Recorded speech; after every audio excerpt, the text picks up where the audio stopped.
Good morning students, सभी प्यारे विद्यार्थियों को मेरे शेर और शेरनियों को नमस्कार, सुप्रभात, ठीक है, सत श्री अकाल वगैरह वगैरह जो भी है, जिस भी भाषा में लोग बोलते हैं, जहाँ जहाँ प्रचलन है, उनको सभी को प्यारे विद्यार्थियों को नमस्कार।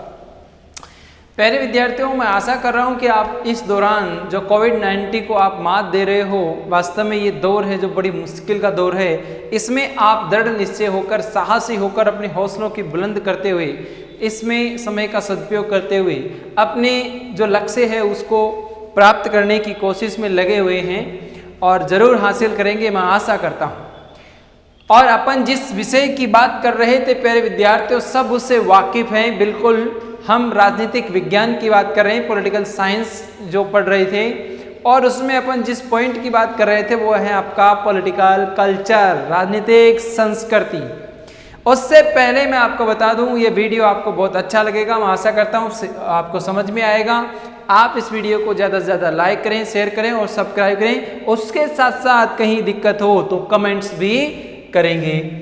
आज कोटेशन है प्यारे विद्यार्थियों, एक बड़े ही महत्वपूर्ण राजनीतिक विज्ञान के विख्यात विद्वान ने एक परिभाषा बात भी कही है कि शिक्षा है, आपकी जो शिक्षा है वो मानसिक रोग होते हैं। शिक्षा जो मानसिक रोग हैं, उन मानसिक रोगों का क्या है? उपचार है। यानी शिक्षा मानसिक रोगों का मानसिक उपचार है प्यारे विद्यार्थियों। इसलिए हमें वास्तव में क्या करनी चाहिए? शिक्षा प्राप्त करनी चाहिए। ये कथन कहने वाला विद्वान कौन था? आप जरूर कोटेशन में बताएंगे, कमेंट्स में जरूर बताएंगे। ऑप्शन दे रहा हूं, ऑप्शन ले लो। अरस्तु हैं, नंबर बी। प्लेटो हैं, नंबर सी। कार्ल मार्क्स हैं, और नंबर डी वो हैं डेविड स्टन। कौन सा विद्वान ने इस बात में कही है? आप इसको जरूर बताएंगे प्यारे विद्यार्थियों। ए अरस्तु, नंबर बी प्लेटो, नंबर सी कार्ल मार्क्स और नंबर डी डेविड स्टन। किस विद्वान ने ये परिभाषा दी है? जो विद्यार्थी बताएगा उसको डबल शाबाश मिलेगा, ठीक है। अब मैं बात करना चाहता हूं प्यारे विद्यार्थियों, जिस की बात करना चाहता हूं वो आपको जरूर ध्यान रखना है कि राजनीतिक संस्कृति अपन पढ़ रहे थे। उस राजनीतिक संस्कृति में अपन का जो पॉइंट रह गए थे, अपन ने राजनीतिक संस्कृति के बारे में जो पढ़ा है, वो राजनीतिक संस्कृति के बारे में जो पढ़ा है उसके बारे में आपको ध्यान रखना है। राजनीतिक संस्कृति की अपन ने पढ़ी है, वो राजनीतिक संस्कृति का प्यारे विद्यार्थियों अपन ने अर्थ पढ़ा है। राजनीतिक संस्कृति के बारे में हमने उनकी परिभाषाएं पढ़ी हैं। जो परिभाषाएं थी आलमंड ने दी थी, एरनबाल ने दी थी और अपने निष्कर्ष में लिखी थी। फिर अपन ने पढ़ी थी वो राजनीतिक संस्कृति के क्या थे? घटक थे, उन घटकों की बात की है। राजनीतिक संस्कृति के निर्धारण के जो तत्व थे, उन तत्वों की चर्चा की है। आज अपन जो राजनीतिक संस्कृति की बात करने वाले हैं, वो राजनीतिक संस्कृति की विशेषताओं की बात करेंगे कि वास्तव में राजनीतिक संस्कृति है, उसका ये दूसरा भाग है, दूसरा वीडियो है राजनीतिक संस्कृति का। ये भाग नंबर 2 है, वो भाग नंबर 1 था। ये दूसरा भाग है राजनीतिक संस्कृति का। अब राजनीतिक संस्कृति की जो विशेषता है, उस राजनीतिक संस्कृति की अपन विशेषताओं की बात करने वाला हूं प्यारे विद्यार्थियों। तो पॉइंट है आपका आज का राजनीतिक संस्कृति की विशेषताएं। राजनीतिक संस्कृति की क्या विशेषताएं हैं, ठीक है। सबसे पहले इन विशेषताओं की मैं बात करने वाला हूं प्यारे विद्यार्थियों की राजनीतिक संस्कृति की कौन सी विशेषताएं होती हैं। पहली विशेषता है वो है आपकी अमूर्त स्वरूप। राजनीतिक संस्कृति के स्वरूपों की में पहली विशेषता है अमूर्त स्वरूप। पहली विशेषता क्या है? अमूर्त स्वरूप। यानी राजनीतिक संस्कृति की विशेषताओं में पहला पॉइंट है प्यारे विद्यार्थियों, वो है आपका राजनीतिक संस्कृति में अमूर्त स्वरूप। इसका मतलब है कि राजनीतिक संस्कृति का मूल व्यक्ति और समाज के मूल्य, विचार, विश्वास और दृष्टिकोण हैं। इन मूल्य, विचार, विश्वासों, दृष्टिकोणों में केवल समझा अनुभव किया जा सकता है और मूर्त रूप नहीं होता। राजनीतिक संस्कृति एक अमूर्त क्या है? विचारधारा है। आप किसी व्यक्ति के कोई कितना विश्वास करता है, उसका कितना मूल्य है, उनकी कितनी भावनाएं हैं, उनकी कितनी संवेदनाएं हैं, क्या स्वरूप है, क्या जो आस्था का भाव है, उसे हम तोल नहीं सकते। केवल और केवल एक महसूस करने वाली बात है। इसलिए ये राजनीतिक संस्कृति क्या है? अमूर्त है प्यारे विद्यार्थियों। इसको अपन मूर्त नहीं मान सकते। राजनीतिक संस्कृति मूर्त रूप में कहीं विद्यमान नहीं होती। क्यों? क्योंकि ये राजनीतिक संस्कृति की क्या है? मूल जो विश्वास, विचारधारा हैं, उनमें केवल समझा जा सकता है, उनका अनुमान लगाया जा सकता है। दूसरा है गतिशीलता।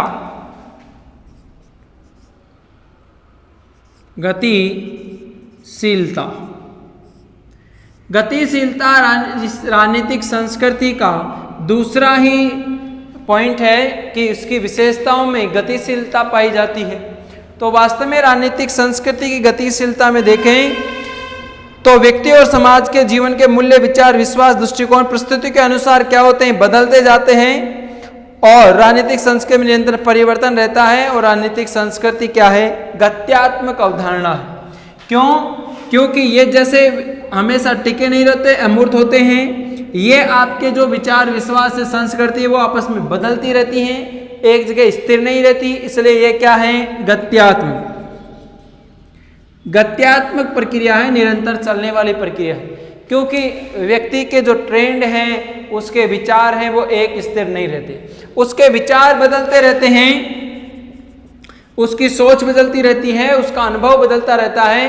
तो कहने का मतलब है कि राजनीतिक जो संस्कृति है वो स्थिर नहीं रहती। ये भी गत्यात्मक प्रक्रिया है, हमेशा कंटिन्यू क्या रहती है? बदलती रहती है। तो ये भी अपन को ध्यान रखना है कि राजनीतिक जो संस्कृति है वो गतिशील अवधारणा है। तीसरी मैं बात करूं वो है समन्वयकारी स्वरूप। तीसरा पॉइंट बनता है समन्वयकारी स्वरूप। समन्वयकारी स्वरूप, ये समन्वयकारी स्वरूप क्या है प्यारे विद्यार्थियों? इसका भी अपन को ध्यान रखना है कि वास्तव में किसी भी देश की संस्कृति उस देश में विद्यमान विभिन्न समाज, धार्मिक समुदाय और विभिन्न तत्वों से समन्वय से निर्मित होती है, इसलिए समन्वयात्मक होती है। तो कहने का मतलब एक संस्कृति किसी एक से प्रभावित नहीं रहती। ये अलग अलग देश हैं, उनमें आपस में जो लगाव होता है, भावनाएं होती हैं, उन सब से जुड़ना पड़ता है प्यारे विद्यार्थियों। आपस में क्या रखना पड़ता है? तालमेल रखना पड़ता है। ये तालमेल रखने की जो भाव है उसी को क्या कहते हैं? हम समन्वय कहते हैं। तो इसका मतलब अमूर्त रूप है, तो दिखाई नहीं देती है, ये अदृश्य हो कहलाती है, दिखाई नहीं देती, अदृश्य अमूर्त है। और एक गतिशील है और एक है समन्वयकारी क्या है? स्वरूप है। चौथी विशेषता की मैं बात करूं कि राजनीतिक संस्कृति की विशेषताओं में वो है राजनीतिक संस्कृति, जो आपकी ये राजनीतिक संस्कृति है वो राजनीतिक संस्कृति कैसी है? ये एक अप्रभावित आस्था और विश्वास और उस या परिणाम है। तो राजनीतिक संस्कृति आनुभाविक आस्था और विश्वासों का परिणाम है। राजनीतिक संस्कृति आस्थाओं और विश्वासों का परिणाम है। कहने का मतलब है राजनीतिक संस्कृति आस्थाओं और विश्वासों का क्या है? परिणाम है। ये जिसमें जितनी आस्था रहती है, जितना विश्वास रहता है, उन आस्थाओं और विश्वासों के कारण ही क्या रहती है? ये बनी रहती है। और राजनीतिक संस्कृति व्यक्तियों के मूल्य, अभिरुचियों और इनसे प्रभावित भी होती है कि राजनीतिक संस्कृति व्यक्तियों के मूल्य, अभिरुचियों और प्रभावी अनुक्रिया है। ये भी ध्यान रखना है। राजनीतिक संस्कृति मूल्यों, रुचियों और अभिवर्तियों का ही क्या है? परिणाम है। ये भी प्यारे विद्यार्थियों ध्यान रखना है कि ये व्यक्तियों के कितने मूल्य रहते हैं, कितनी रुचियां रहती हैं, अभिरुचियां रहती हैं, क्या मनोवर्तियां हैं। ये भी राजनीतिक संस्कृति की क्या है, एक विशेषता है। तो ये भी अपन को ध्यान रखना है। लास्ट विशेषता की बात कर रहा हूं, जो राजनीतिक संस्कृति की विशेषता है कि राजनीतिक संस्कृति शिक्षण और हस्तांतरण होती है। राजनीतिक संस्कृति शिक्षणीय व हस्तांतरणीय है। कहने का मतलब है कि आपको राजनीतिक सांस्कृतिक सब्जेक्ट जैसे मैं पढ़ा रहा हूं तो ये टीचिंग का मेथड भी है, तो पढ़ाने का पॉइंट भी बनता है राजनीतिक संस्कृति। और हस्तांतरण का मतलब है, जब हम इसका महत्व देखेंगे लास्ट पॉइंट में, तो राजनीतिक संस्कृति जो अपने पीढ़ी दर पीढ़ी क्या है, अपने ज्ञान को विस्तारित भी करती है और दूसरों में हस्तांतरण भी करती है। तो ये पॉइंट आपका बना वो राजनीतिक संस्कृति जो विशेषता है। इसकी 6 विशेषता देखिए अपन ने प्यारे विद्यार्थियों। एक तो राजनीतिक संस्कृति क्या है, अमूर्त है, राजनीतिक संस्कृति का कोई मूर्त रूप नहीं है।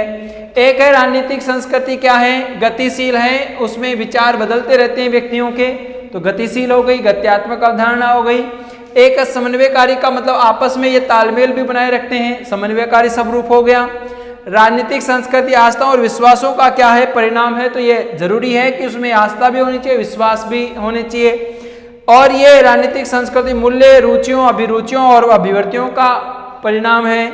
और ये राजनीतिक संस्कृति शिक्षण और हस्तांतरण की क्या है, प्रक्रिया है। ये सारे पॉइंट आप स्क्रीनशॉट ले सकते हैं, इनका अध्ययन जरूरी है प्यारे विद्यार्थियों। ये 6 की 6 विशेषताएं हैं, कभी कभी एग्जाम में ये आपस में पूछ ली भी जाती है। अब मैं जो बात करूंगा प्यारे विद्यार्थियों, वो बात है राजनीतिक संस्कृति के प्रकार क्या हैं।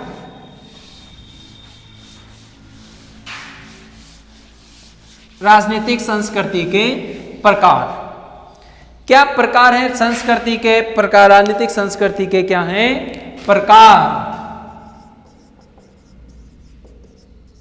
कितने प्रकार की पाई जाती है राजनीतिक संस्कृति के, टाइप क्या है। तो देखो अलग अलग विद्वान ने 4 प्रकार से देखेंगे अपन इनको। तो चारों प्रकारों में देखो, किसी संख्या के आधार पर देखा जा सकता है, शक्ति के आधार पर देखा जा सकता है, सहभागिता के आधार पर दे सकता है और राजनीतिक व्यवस्था के आधार पर देखा जा सकता है। तो 4 आधारों पर राजनीतिक संस्कृति के प्रकारों को देखा जा सकता है। सबसे पहले मैं बात करूंगा कि संख्या के आधार पर राजनीतिक संस्कृति के प्रकार। पहला है वो संख्या के आधार पर है। संख्या के आधार पर, संख्या के आधार पर किस प्रकार से है प्यारे विद्यार्थियों। नंबर ए, पहली जो संस्कृति है वो अभिजन संस्कृति है। अभिजन संस्कृति, अभिजन संस्कृति का मतलब है जो कुछ लोग हैं जो शासन सत्ता को, व्यवस्था को बनाए रखते हैं, उन लोगों की संस्कृति और कल्चर क्या है, अलग अलग है।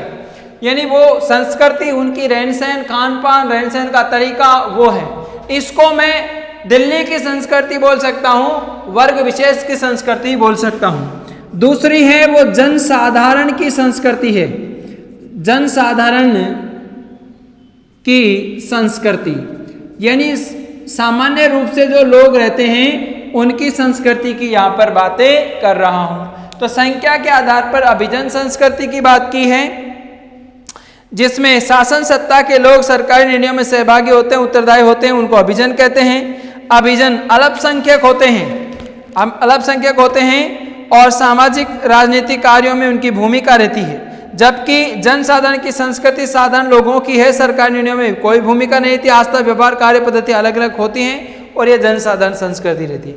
कहने का मतलब है जो राजनीतिक व्यवस्था में शासन वर्ग हैं, जो राजनेता हैं, उनकी अभिजन संस्कृति है, दिल्ली की संस्कृति है, शहरी संस्कृति है, ये शहर की संस्कृति है। कुछ लोगों की जो अल्पसंख्यक है उनकी संस्कृति है, उनकी रहन सहन, खान पान तरीका हमारे लोगों से या हम लोगों से अलग होता है, उनकी है प्यारे विद्यार्थियों।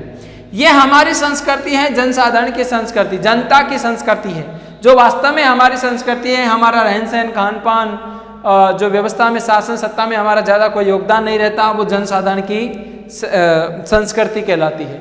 ये बात तो की मैंने किसके आधार पर प्यारे विद्यार्थियों, संख्या के आधार पर। अब मैं बात करूंगा शक्ति के आधार पर कि शासन सत्ता में सैन्य भूमिका के आधार पर क्या होती है। तो उसकी नंबर 2 प्रकार से हैं वो सत्ता में सैन्य या शक्ति के आधार पर संस्कृति के प्रकार। ये प्रकार हैं वो 4 प्रकार से देखी बांटी जा सकती है, उनमें 4 अलग अलग आधार हैं। नंबर 1 है परिपक्व संस्कृति। परिपक्व की बात करूंगा प्यारे विद्यार्थियों, परिपक्व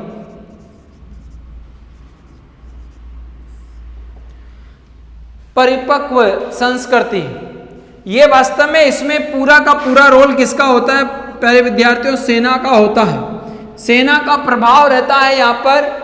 और यहाँ पर जैसे मैं बात करूँ यहाँ पर यूके और यूएसए, वैसे ज़्यादा इसमें जो परिपक्व संस्कृति का मतलब है सैन्य भूमिका पहले हुआ करती थी, लेकिन वर्तमान में इनकी जो संस्कृति है वास्तव में देखने लायक है। तो कहने का मतलब वास्तव में इनकी जो संस्कृति है वो सेना की भूमिका के आधार पर संस्कृति के जो प्रकार हैं 3 हैं, विकसित, परिपक्व, निम्न। इसमें शासन सशस्त्र सेनाओं पर निर्भर करता नहीं करता, वैसे ज़्यादा अब शासन सत्ता में सेना नहीं होती, परिपक्व हो चुके हैं, एक लेवल से ऊपर उठ चुके हैं। दूसरी है आपकी नंबर बी, उसको बोलेंगे विकसित, विकसित संस्कृति। इसमें जरूर आपकी सेना का भूमिका रहती है। वैसे ये परिपक्व संस्कृति की बात करूं तो ये वाइजमैन ने बताई थी। वाइजमैन ने एक बुक भी लिखी थी, उस बुक में इसकी बात की थी, द मैन ऑफ हॉर्सबैक। पुस्तक का नाम है the man on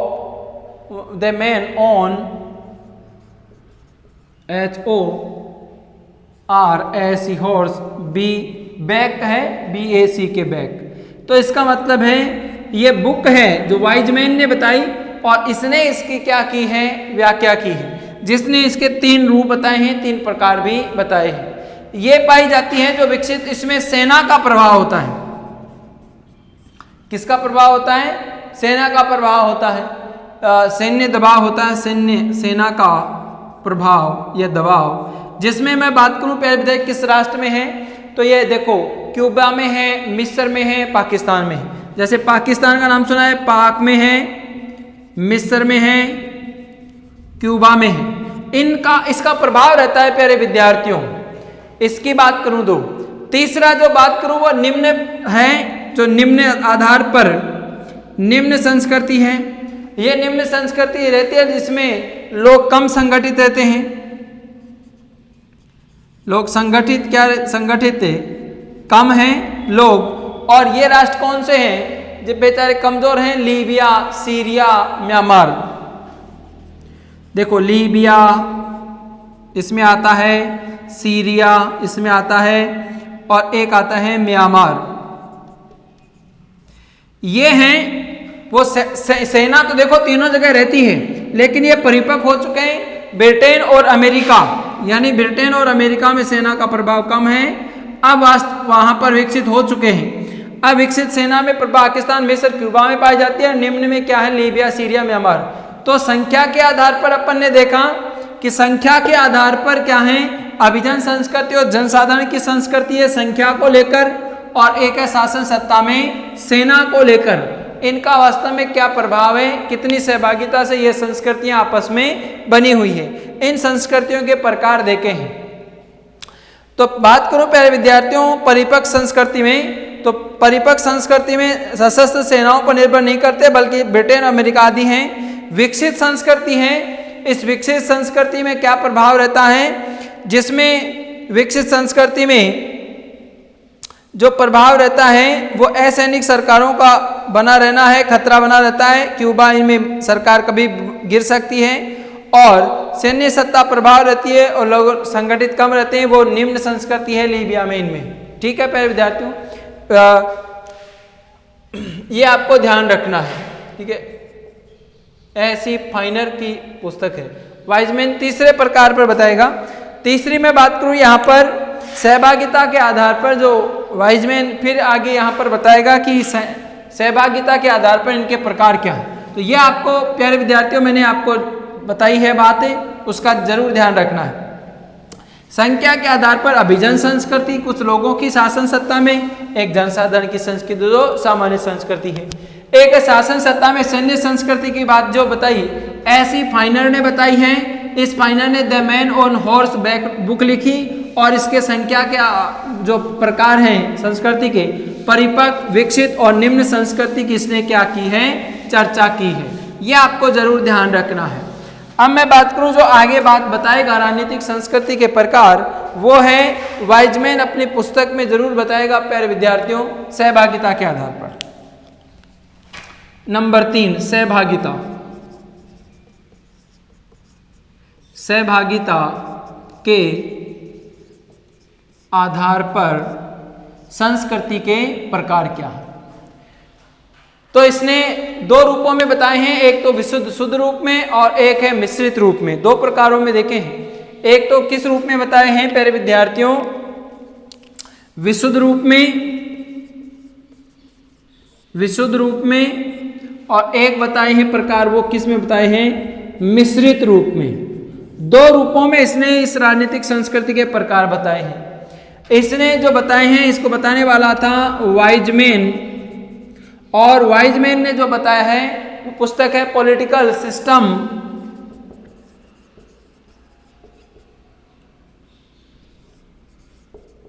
political system some sociology approach, some sociological approach,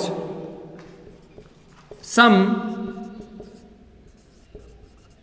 sociological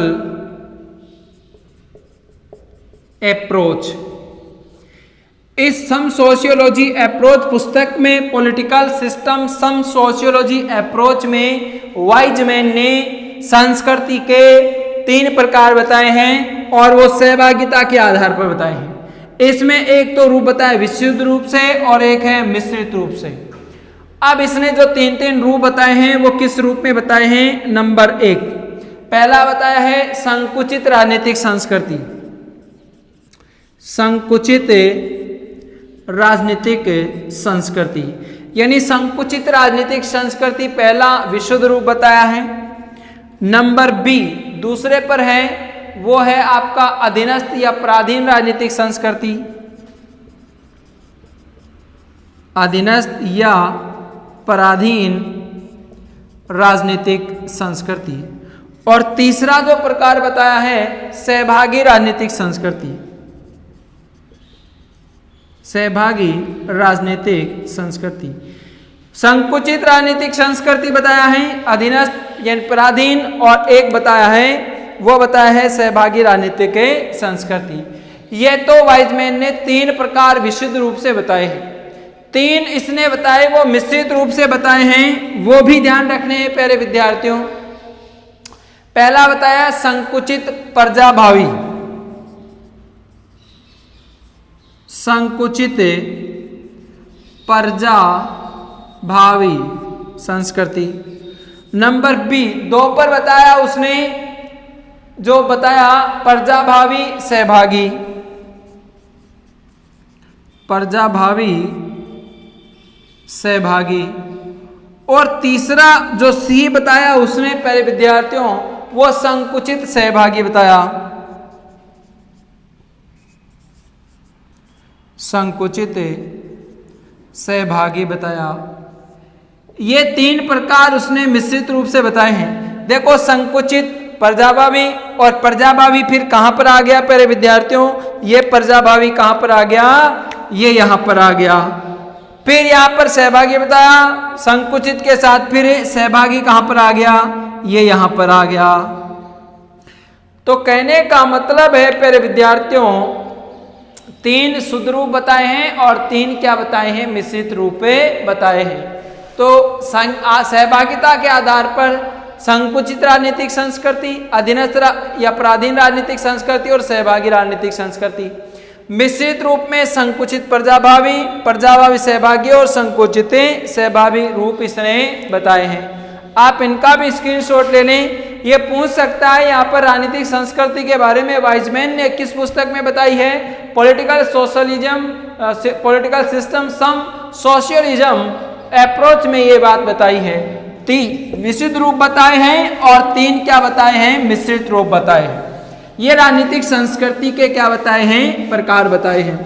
अब मैं बात करूं प्यारे विद्यार्थियों, एक बात है जो राजनीतिक व्यवस्था की भूमिका के आधार पर इसने क्या प्रकार बताए हैं। राजनीतिक व्यवस्था की भूमिका के आधार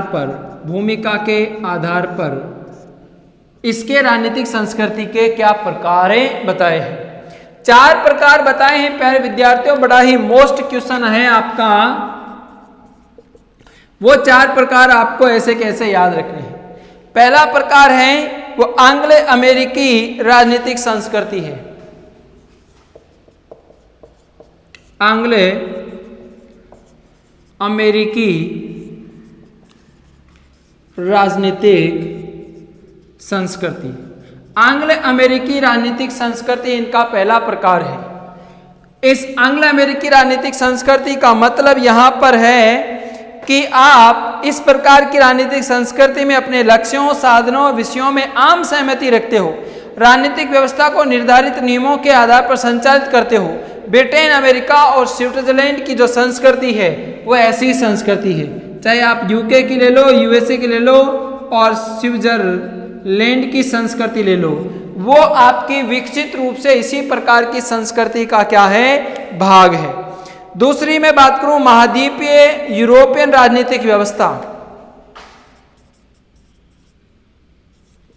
महाद्वीपीय यूरोपियन राजनीतिक संस्कृति। तो कहने का मतलब है महाद्वीपीय यूरोपियन राजनीतिक संस्कृति की बात करूं तो यूरोपीय महाद्वीप के देशों में राजनीतिक संस्कृति को सामंजस्य को बजाय विघटन और खंडित स्वरूप प्रभावी माना है, और यहाँ संस्कृति के बजाय अनेक उप संस्कृतियों के समय समय पर संघर्ष और हिंसा स्थिति देखी है। फ्रांस, इटली, जर्मनी आदि इसमें आते हैं। फ्रांस आता है इसमें, फ्रांस, जर्मनी और इटली ये राष्ट्र आते हैं, वो ऐसी संस्कृतियों में आते हैं। यहाँ पर उप संस्कृतियाँ अधिक देखने को मिलती हैं। महाद्वीपीय यूरोपियन संस्कृति में अलग अलग संस्कृति, यहाँ हिंसा भी होती है, झड़प होती है, लड़ाई झगड़ा रहता है, तो ये भी आपको ध्यान रखना है। एक तीसरे प्रकार की संस्कृति है, वो है गैर पश्चिमी या पूर्व औद्योगिक राजनीतिक व्यवस्था। गैर पश्चिमी या पूर्व औद्योगिक राजनीतिक संस्कृति, ऐसी प्रकार की जो संस्कृति है पूर्व औद्योगिक राजनीतिक व्यवस्था की, उसमें एशिया अफ्रीका के देशों में पाई जाती है, तृतीय विश्व के देशों में, और ये औपनिवेशिक शिकार के रहे हैं और आर्थिक विकास अभी, लोकतंत्र अभी अल्प विकसित अवस्था में इसका दिखाई देता है। चौथा प्रकार है वो है आपका सर्वाधिकारवादी राजनीतिक व्यवस्था। सर्वाधिकारवादी राजनीतिक व्यवस्था, इस सर्वाधिकार राजनीतिक व्यवस्था में जो सबसे कमजोर या पिछड़े राष्ट्र हैं वो होते हैं, उन देशों में पाई जाती हैं जिनका शासन दमन और उत्पीड़न के आधार पर है, जनता की सहमति सहभागिता नाम मात्र की होती है, अभिव्यक्ति की स्वतंत्रता नहीं होती और संचार के साधनों पर सरकार का नियंत्रण होता है, विपक्ष के विरोध की संभावना नहीं होती, जैसे चीन, उत्तरी कोरिया, बुल्गारिया। कहाँ पर? चीन, उत्तरी कोरिया और बुल्गारिया। और इसमें अपन आते हैं प्यारे विद्यार्थियों, भारत किस में आता है? वो नंबर 3 वाली संस्कृति में आता है, गैर पश्चिमी या पूर्व औद्योगिक राजनीतिक संस्कृति, जहां पर विकास होना अभी क्या है? बाकी है। अब मैं बात करूं, ये तो अपनी बात हुई वो राजनीतिक संस्कृति के जो प्रकार हैं उन प्रकारों की बात की है प्यारे विद्यार्थियों, आपको याद रखना है, स्क्रीनशॉट लेके भी ध्यान रखना है। दूसरी मैं बात करूं राजनीतिक संस्कृति जो है वो अन्य किससे जुड़ी हुई है? तो राजनीतिक संस्कृति है वो राजनीतिक सहभागिता से जुड़ी हुई है। क्योंकि राजनीतिक सहभागिता भी एक अच्छा पॉइंट आपको याद होगा, मैंने बताया था कि राजनीतिक संस्कृति जो राजनीतिक संस्कृति सहभागिता से जुड़ी हुई, राजनीतिक सहभागिता में संबंध भी राजनीतिक संस्कृति एवं राजनीतिक सहभागिता में संबंध क्या है, क्या संबंध पाया जाता है राजनीतिक संस्कृति और राजनीतिक सहभागिता में, इस संबंध को भी आपको ध्यान रखना है। कैसे संबंध पाया जाता है? एक तो सामाजिक संस्कृति एक संस्कृति को दूसरी जुड़ी होती है। सामाजिकरण एक प्रक्रिया राजनीतिक संस्कृति मानकों मान्यताओं विश्वासों पीढ़ी दर पीढ़ी संचालित होती है। इस प्रक्रिया में कई अभिकरण परिवार शिक्षण संस्थाएं राजनीतिक दल संचार के साधन अपनी भूमिका निभाते हैं। इस प्रक्रिया में निरंतर बनी रहती है। सामाजिकरण प्रक्रिया द्वारा भी राजनीतिक संस्कृति पर प्रभाव डाला जाता है। ये जिसके साधन है राजनीतिक सहभागिता को बढ़ाने वाले, जिसमें परिवार हुआ, ठीक है, संचार के साधन हुए, राजनीतिक दल हुआ, ये भी बनाए रखते हैं। और ये आपस में जुड़ी हुई इसलिए रखती है क्यों? क्योंकि राजनीतिक संस्कृति को बनाए रखती है सहभागिता। एक तो राजनीतिक संस्कृति को क्या है बनाए रखना, एक है उससे उत्पन्न भी करना है, यानी उत्पन्न भी होती है राजनीतिक संस्कृति सहभागिता से ही उत्पन्न होती है, और एक है संस्कृति में परिवर्तन भी आना। तो ये सारे राजनीतिक संस्कृति उत्पन्न होना, राजनीतिक संस्कृति में परिवर्तन आना, ये सारे आपस में क्या है राजनीतिक सहभागिता और राजनीतिक संस्कृति को जुड़ा रखता है।